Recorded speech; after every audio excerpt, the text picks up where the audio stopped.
ಭಾರತ ಸರ್ಕಾರವು ಜನರಲ್ಲಿ ಚುನಾವಣಾ ಪ್ರಯುಕ್ತ ಮತದಾನ ಜಾಗೃತಿ ಮೂಡಿಸಲು ಅನೇಕ ಕಾರ್ಯಕ್ರಮಗಳನ್ನು ನೀಡಿದ್ದು, ಇದೇ ರೀತಿ ಶಾಲಾ ಕಾಲೇಜುಗಳ ವಿದ್ಯಾರ್ಥಿಗಳು ತಮ್ಮ ಸುತ್ತಮುತ್ತಲಿನ ಜನರಲ್ಲಿ ಮತದಾನ ಜಾಗೃತಿ ಮೂಡಿಸಿ ಮತ ಹಾಕಲು ಪ್ರೇರೇಪಿಸುತ್ತಿರುವುದು, ಮತದಾನ ಎಷ್ಟು ಮುಖ್ಯ ಎಂಬುದನ್ನು ತಿಳಿಸುವ ಮೂಲಕ ಮನೆ ಮನೆಗೂ ತೆರಳಿ ಎಲ್ಲರನ್ನೂ ಮತಗಟ್ಟೆಗೆ ಕಳಿಸುತ್ತಿರುವುದು. ಯಪ್ಪ ಏನು ಅರ್ಜಿ ಇದ್ದಾವಪ್ಪ ಇವು?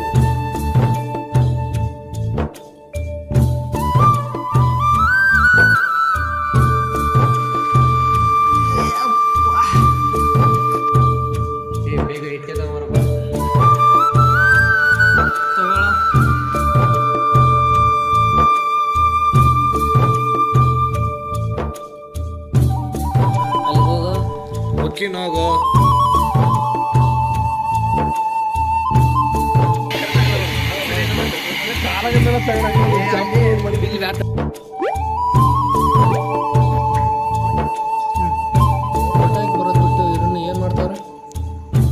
ಇವನ್ ಯಾಕೆ ಇಲ್ಲಿ ಬರ್ತಾನ ಯಾರಿಗೆ ಗೊತ್ತು? ಆರಾಮಪ್ಪ, ಇದೇ ಕೆಲಸ. ಓಟ್ ಹಾಕಿ ಬಂದೆ ಇನ್ನು ಇಲ್ಲಪ್ಪ, ಹಾಕಿ ಬರೋಕೆ ಈಗ ಟೈಮ್ ಆಯ್ತಲ್ಲ, ಇನ್ನೇನು ಕೆಲಸ ಆಯ್ತು, ಹೋಗಿ ಹಾಕಿ ಬರೋಕೆ. ಓಟ್ ಹಾಕಿ ಬರೋಣ. ಓಟ್ ಹಾಕಕ್ಕಂಥದ್ದು ಎಲ್ಲರ ಕರ್ತವ್ಯ, ಹೌದಾ? ಹೌದೌದು. ಎಲ್ಲರೂ ಹೋಗಿ ಫಸ್ಟ್ ಓಟ್ ಹಾಕಿ ಬರ್ರಿ. ಕೆಲಸ ಇದ್ದೇ ಇರ್ತವೆ. ಸರ್ಕಾರ ಟೈಮ್ ನೀಡಿದೆ, ಆ ಟೈಮ್ ಒಳಗೆ ಒಂದು 5 ನಿಮಿಷನಾದ್ರೂ ಬಿಡುವು ಮಾಡ್ಕೊಂಡು ಹೋಗಿ ಓಟ್ ಹಾಕಿ ಬರ್ರಿ. ನೋಡಿ, ನಾನು ಓಟ್ ಹಾಕಿ ಬಂದಿದ್ದೀನಿ. ಈಗ ಹಾಕಿ ಬರ್ತೀವಿ, ಕೆಲಸ ಮುಗೀತು. ನೋಡಿ, ಟೈಮ್ ಆದ್ರೆ ಮತ್ತೆ ನಿಮಗೆ ವ್ಯರ್ಥ ಆಗುತ್ತೆ. ಮತ ಹಾಕ್ತಕ್ಕಂಥದ್ದು ನಮ್ಮೆಲ್ಲರ ಹಕ್ಕು ಐತಿ. ಆ ಮತಗಟ್ಟೆ ಎಲ್ಲಿ ಐತಿ ಅಲ್ಲಿ ಹೋಗಿ ಎಲ್ಲರೂ ಮತ ಹಾಕಿ ಬರ್ರಿ.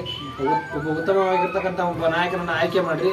ನಮ್ಮ ಊರು ಆಗಿರ್ಬೋದು, ನಮ್ಮ ನಗರ ಆಗಿರ್ಬೋದು, ನಮ್ಮ ಪಟ್ಟಣ ಆಗಿರ್ಬೋದು, ಒಳ್ಳೆ ಅಭಿವೃದ್ಧಿಗೆ ಒಳ್ಳೆ ಉತ್ತಮ ಆಗಿರ್ತಕ್ಕಂಥ ಒಬ್ಬ ನಾಯಕರನ್ನ ಆರಿಸೋದು ನಮ್ಮೆಲ್ಲರ ಕರ್ತವ್ಯ ಐತಿ. ಏನ್ ಹೇಳ್ತೀಯ? ಸರಿ, ಹಾಕಿ ಬರ್ತೀವಿ. ಇನ್ನೇನು ಕೆಲಸ ಐತಿ, ಈಗ ಹೋಗಿ ಹಾಕಿ ಬರ್ತೀವಿ. ಹೌದು, ಭಾರತದ ಪ್ರತಿಯೊಬ್ಬ ಪ್ರಜೆಯ ಕರ್ತವ್ಯವಾಗಿದೆ. ಮತದಾನ ಎನ್ನುವುದು ನಮ್ಮ ಹಿತಕ್ಕಾಗಿ ಹಾಗೂ ನಮ್ಮ ದೇಶದ ಹಿತಕ್ಕಾಗಿ ಅವಶ್ಯಕ.